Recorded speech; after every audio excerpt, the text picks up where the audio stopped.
कोणत्याही हिंसेचं समर्थन करत नाही. नागपुरातील राड्यावर संघाकडून भूमिका स्पष्ट. औरंगजेबाचा मुद्दा सध्या संयुक्तिक नाही. राष्ट्रीय स्वयंसेवक संघाची भूमिका. नागपुरातल्या हिंसाचारामागचा आरोपी फहीम शमीम खान असल्याचा पोलिसांना संशय. फहीम खान हा मायनॉरिटी डेमोक्रेटिक पार्टीचा शहर अध्यक्ष. फहीम खानवर 27 कलमं लावली. तर नागपूर हिंसाचार प्रकरणामध्ये दगडफेक केल्याप्रकरणी आरोपींवर पोलिसांनी 57 कलमं लावली. या गंभीर कलमांखाली 51 मुख्य आरोपींसह 500 ते 600 जणांवर गुन्हा दाखल. नागपुरात राड्याच्या आधी औरंगजेबाच्या समर्थनार्थ घोषणाबाजी केल्याचा आरोप. गणेशपेठ पोलीस ठाण्याबाहेर घोषणाबाजी झाल्याचा आरोप. Video viral. तर हिंदू संघटनांच्या आंदोलनाची तक्रार देण्यासाठी गेलेले असताना घोषणाबाजी. नागपूर राडा प्रकरणातील आरोपींना 21 मार्चपर्यंत पोलीस कोठडी. नागपूर राडा प्रकरणात आतापर्यंत एकूण 46 आरोपी अटकेत. 46 पैकी 36 आरोपींना काल पोलिसांनी कोर्टात हजर केलं होतं. नागपूर पोलिसांच्या गुन्हे शाखेच्या 10 टीम्सकडून आरोपींचा शोध सुरू. सायबर टीमकडून आता 4 ते 5 हजार व्हिडिओजची तपासणी. एटीएसची टीम सुद्धा स्वतंत्र तपास करू शकते. पोलीस उपायुक्तांची माहिती. नागपुरात दगडफेक करणाऱ्या जमावाकडून महिला पोलिसाचा विनयभंग करण्याचा प्रयत्न. भलदारपुरामधली संतापजनक घटना. गणेशपेठ पोलीस ठाण्यात जमावाविरोधात गुन्हा. समाजकंटकांकडून महिला पोलिसांचा विनयभंगाचा प्रयत्न. पोलिसांवर हात उचलणाऱ्यांवर कठोर कारवाई झाली पाहिजे. आमदार अमोल मिटकरींची मागणी. नागपुरातील राडा पूर्वनियोजित होता. राड्यामध्ये सहभागी असलेले लोक स्थानिक नव्हते. बजरंग दल विश्व हिंदू परिषदेमुळे दंगल घडली नाही. प्रवीण दटके यांची प्रतिक्रिया. नागपूरच्या 11 पोलीस ठाण्याच्या हद्दीमध्ये संचारबंदी. नागपूर राडा प्रकरणानंतर आता सलग 3ऱ्या दिवशी संचारबंदी कायम. नागरिकांनी घराबाहेर न पडण्याचं पोलिसांकडून आवाहन. नागपूर रेल्वे स्टेशन ते मयो हॉस्पिटलकडे जाणारा उड्डाण पुलावरीलचा रस्ता बंद. तर रस्ता बंद असल्यामुळे नागरिकांना नाहक त्रास. नागपूरच्या महाल भागामध्ये झालेल्या तणावामुळे पालिकेच्या बस सेवेवरही परिणाम. 11 मार्गांवरील बसेस पूर्णपणे बंद. तर 11 मार्ग डायव्हर्ट करण्यात आले. संचारबंदी लावलेल्या भागात बस फेऱ्या बंद. नागपुरातील संचारबंदीमुळे 250 कोटींच्या व्यापारावर परिणाम. तर बाजारपेठा लवकर सुरू व्हाव्यात अशी व्यापाऱ्यांची मागणी. नागपूरच्या घटनेच्या पार्श्वभूमीवर नाशिक पोलीसही सतर्क. अफवा आणि वादग्रस्त पोस्ट टाळण्यासाठी पोलिसांकडून सोशल मीडिया पेट्रोलिंग आणि धार्मिक ठिकाणी सुरक्षा. नाशिक पोलिसांकडून 130 जणांवर प्रतिबंधात्मक कारवाई. संशयित हालचालींवरही नजर. बुलढाण्याच्या सैलानी बाबा दर्ग्यामध्ये बॉम्ब ठेवल्याची अफवा. खबरदारी म्हणून पोलिसांनी सैलानी बाबा दर्गा परिसरात बंदोबस्त वाढवला. सध्या सैलानी बाबा यात्रा असल्यामुळे मोठ्या संख्येनं भाविकांची इथे गर्दी. खुलताबाद आणि औरंगजेब कबर परिसरात ड्रोन उडवण्यास बंदी. तर अनुचित प्रकार घडू नये म्हणून प्रशासनाकडून खबरदारी. पुरातत्व विभागाच्या विभागीय अधीक्षकांची औरंगजेब कबरीला भेट. पोलीस सुरक्षा पुरातत्व विभागाच्या व्यवस्थेची त्यांच्याकडून पाहणी.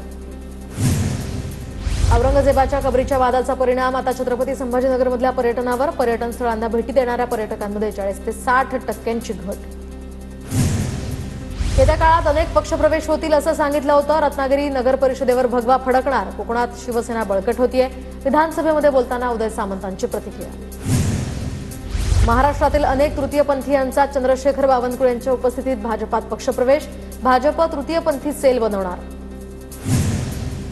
कल्पना चुंबळेंची नाशिकच्या बाजार समितीच्या सभापतीपदी बिनविरोध निवड.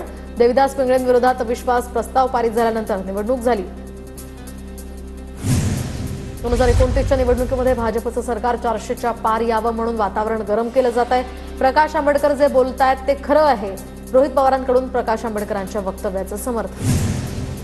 दंगलीला कोरटकर जबाबदार आहे का याचा तपास करावा. अमोल मिटकरी यांचं विधान. तर प्रशांत कोरटकरला 2 दिवसात अटक होणारच.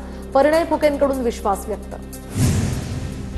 कोरटकर सोलापूरकरला पकडण्यासाठी सरकारला इच्छाशक्ती लागेल. सरकार अशा तुकार लोकांना पाठबळ देत आहे. रोहित पवारांचा सरकारवर निशाणा.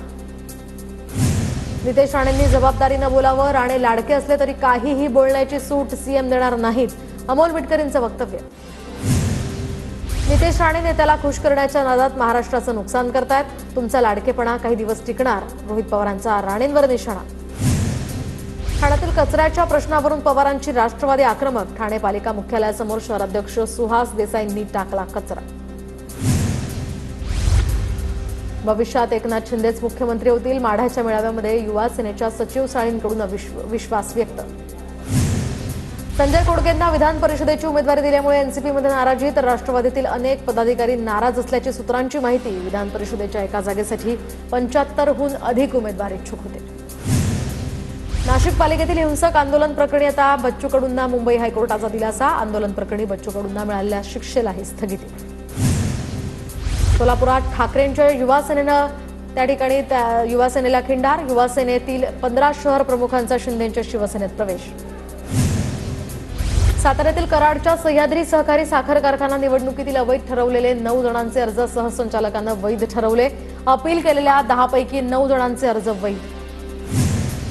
बीडमधील ज्ञानराधा मल्टीस्टेटच्या एमपीआयडी प्रस्तावास मंजुरी। जप्त केलेल्या स्थावर 80 मालमत्तांचा लिलाव होणार। राज्यातील ठेवीदारांचे पैसे परत मिळण्याचा मार्ग यामुळे मोकळा। खोक्या भोसलेच्या पत्नीचं बीड जिल्हाधिकारी कार्यालयासमोर उपोषण। वन विभागाच्या अधिकाऱ्यांवर गुन्हे दाखल करण्याची मागणी, तर आमच्या विरोधातील अपप्रचार थांबवा, खोक्या भोसलेच्या पत्नीची मागणी। जळगावातील मुक्ताईनगरच्या छेडखानी प्रकरणी अॅडव्होकेट केतन ढाकेंची सरकारी वकील म्हणून नियुक्ती। राज्य शासनाच्या विधी आणि न्याय विभागानं काढले आदेश। मस्ता चौकमध्ये देशमुख कुटुंबियांच्या घराच्या कामाला सुरुवात। उपमुख्यमंत्री शिंदेंनी दिलेला घर बांधून देण्याचा शब्द पूर्ण, तर पुढील 3 ते 4 महिन्यात या घराचं काम। हिंगोलीमध्ये वाळू माफियांकडून रील्स बनवून दहशत पसरवण्याचा प्रयत्न। वाळू माफियाच्या रील्समध्ये पोलीस अधिकाऱ्याचा सहभाग असल्याचा आरोप। दरम्यान वाळू माफियाचा माझा कोणताही संबंध नाही, पोलीस उपनिरीक्षक पद्माकर खंदार यांचं स्पष्टीकरण। सोलापूरच्या माढ्यामध्ये खासगी रुग्णालयातल्या विरोधात सत्यशोधक बहुजन आघाडीचं उपोषण। दुसऱ्या दिवशी हे उपोषण स्थगित। केईएम रुग्णालयाच्या गेटला काळं फासून ठाकरे गटाच्या पदाधिकाऱ्यांचं आंदोलन। मराठीमध्ये मजकूर नसल्यामुळे गेटला फासलं काळं।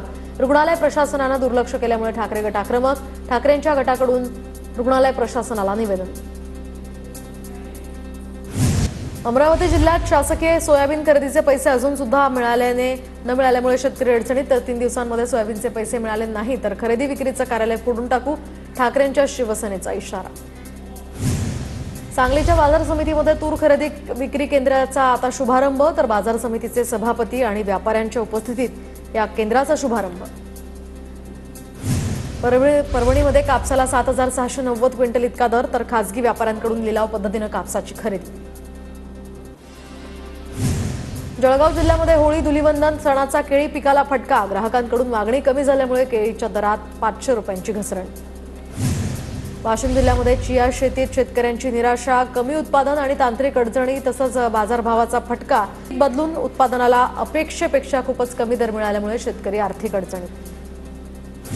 वाशिममध्ये मागील 10 काही दिवसांपासून नाफेडनं खरेदी केलेल्या सोयाबीनचे हजारो शेतकऱ्यांचे पैसे मिळाले नाही।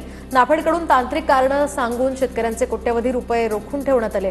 तांत्रिक अडचणी सांगून देयक लांबणीवर टाकल्यामुळे शेतकऱ्यांचा संताप।